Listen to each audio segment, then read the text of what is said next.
Hello everyone. Today let's take a look at the Hebrew letters and the Holy Qabalah. There are three main classes of Hebrew letters. There are the mother letters, there are three mother letters, 7 double letters, and 12 simple letters. So there's the mother letters, the double letters, and the simple letters. These have different correspondences. Now, in the Holy Qabalah, they have a whole set of hidden meanings. In the Qabalah, they use kind of what you would consider code. They rearrange letters to mean certain things. Letters could have numerical equivalents in system of numerology, and each letter has a different set of correspondences, so that you could take a phrase or a word and it could have numerical meaning, it could have all kinds of different meanings. So it is a way to conceal and reveal hidden knowledge.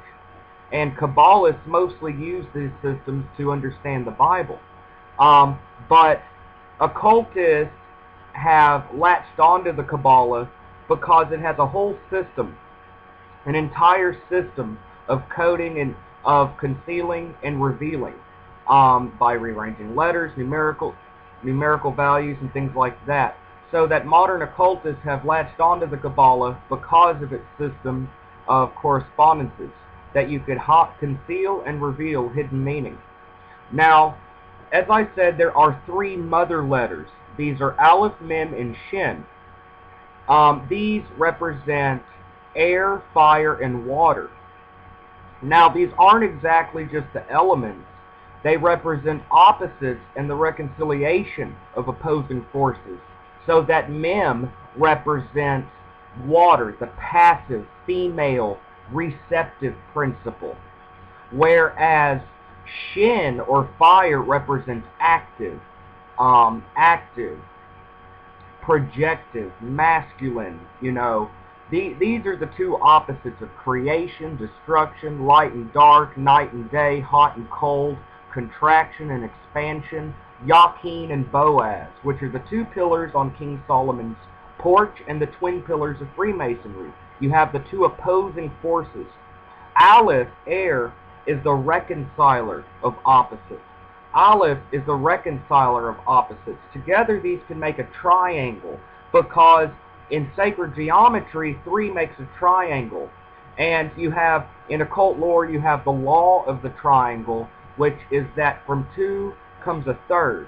And Aleph is the apex of the pyramid, which represents the reconciliation of opposing forces. The 7 double letters represent the 7 ancient planets. The 7 ancient planets, so that Gimel represents the moon, Dalet is Venus, Kaf is Jupiter, Pe is Mars, Tav is Saturn, and Resh is the sun. So you have Saturn, Jupiter, Mars, Venus, Saturn, all of these 7 ancient planets, which are the 7 divine powers, which are the 7 archangels and the Kabbalah and all of that.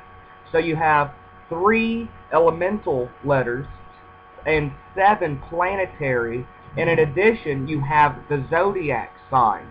The 12 simple letters represent the signs of the zodiac, so that, these represent the signs of the zodiac. He represents Aries, Vav represents Taurus, Zion is Gemini, Het is Cancer, Tet is Leo, Lamed is Libra, Nun represents Scorpio, Samek is Sagittarius, Ayin is Capricorn, Sadi is Aquarius, Kos is Pisces, and all of that. So you have the 3 elemental letters, or mother letters. You have the 7 double letters, or planetaries. And you have the 12 simple letters, which represent the 12 signs of the zodiac. Now the elements rule the planets, and the planets rule the signs of the zodiac. So what you have here is something that combines the ideas of magic, astrology, and alchemy, the three alchemical sciences. And so you have that. Now, as I said, modern occultists have latched on to these lists of correspondences to conceal or hide knowledge from the uninitiated or the profane, and also to reveal hidden knowledge. So you have to be versed in the Qabalah. And the Golden Dawn, they have what they call the Hermetic Rose Cross. And the Rose Cross actually has a cross, and it takes the three mother letters in the center. Around that is a ring of the 7 planetary letters, and around that the 12 simple letters of the zodiac. And from this you could trace various sigils of various spirits, which are used to compel, conjure, or call forth and to control spirits, angels, elementals, different spiritual entities. Or you could summon, invoke, and compel spirits by the use of a sigil that represents the spirit, so that if you know a spirit's name, then you could trace the sigil, and this serves as a magical link. In magic, you have to have a magical link, ideally a magical link. A magical link is something that connects you to the target. Thus, in simple witchcraft, if you want to cast a spell on this person, if you have their hair, fingernails, blood, an item that they own, it serves as a magical link. So if I wanted to cast a protection spell on someone, or a healing, or anything, if I had their hair or fingernails, that would serve as a magical link. Now, spirits are spiritual entities. You can't have a piece of their clothing. You can't have a piece of their hair. They're spiritual. So the only magical link we have with spirits is sigils, which I said are traced upon the Hermetic Rose Cross symbol. Now, understanding the Hebrew letters and their meanings is the Hebrew letters are connected to the 22 major arcana of the tarot, which is assigned by Eliphas Levi. The 22 trumps of the major arcana, and also the 22 paths on the tree of life. These things should be memorized.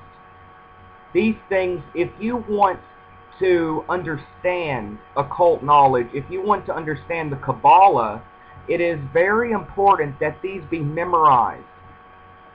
You don't have to memorize them or commit them to memory, but if you're a really serious student, it would really help, so that you could look at Kaf and say, oh, that's Jupiter. Oh, Kaf represents Jupiter, the Wheel of Fortune. Or you could look at Pe and think of that and say, oh, that's Mars and the Tower, that's this path on the Tree of Life, so that if you have these committed to memory and it will be internalized, then it would be easier for you to study Kabbalistic texts, to study the Torah, to study things like that. It is a way to conceal and reveal, hide and reveal hidden occult knowledge. So anyways, that is the Hebrew letters in the Qabalah.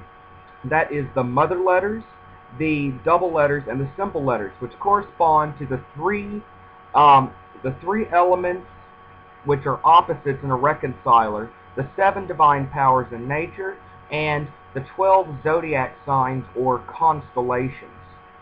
It might also add that, like I said, you know, in Rosicrucianism, in the secret society of alchemists, Aleph, Mem, and Shin are equivalent to salt, sulfur, and mercury.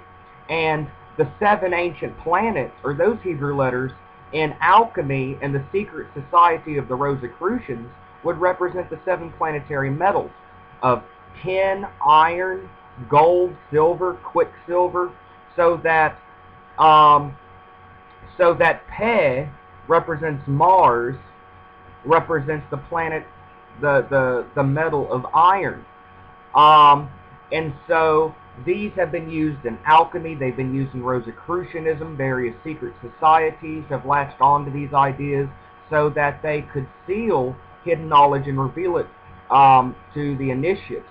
So being versed in the Kabbalah would certainly be a help if you were going to study occult knowledge, if you're going to study magical grimoires, especially the ones influenced by the Kabbalah. If you're going to practice ceremonial magic, they're important. If you're going to study the occult teachings of various secret societies, it's important. If you want to understand the Qabalah, Qabalah has been used by different groups. So anyways, that is the Hebrew letters and the three basic forms and how they correspond to the mother letters and the elements, the double letters and the planets, and the 12 simple letters and the zodiac, which a lot of this comes from the Sefer Yetzirah, which reveals this meaning, the Sefer Yetzirah, which is an ancient Kabbalistic manuscript. So anyways, thank you for joining me, and once again, this is Taliesin McKnight. Have a great day, y'all.